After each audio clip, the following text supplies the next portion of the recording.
Hello दोस्तों।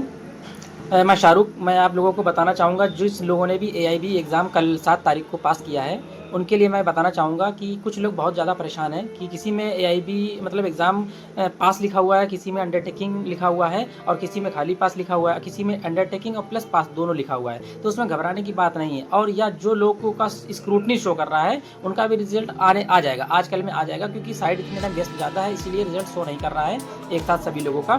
और सबसे ज़्यादा मैं उन लोगों का मतलब उन लोगों की बात को क्लियर करना चाहूँगा जिनका एआईबी में मतलब पास तो लिखा हुआ है, उसके साथ में इधर बगल में अंडरटेकिंग लिखा हुआ है, तो उसमें घबराने की बात नहीं है। अंडरटेकिंग वो इसलिए लिखा हुआ है कि या तो जो एलएलबी और बीएलएलबी में लास्ट सेमेस्टर में थे उन्होंने एग्ज़ाम दिया था और जिन्होंने एग्ज़ाम मतलब एलएलबी और बीएलएलबी पास तो कर लिया है पूरी तरह से, लेकिन उनका रिजल्ट नहीं आया था। तो उन्होंने जब एआईबी एग्ज़ाम फॉर्म फिल किया था तो उन्होंने अपना अंडरटेकिंग भी फॉर्म लगाया था।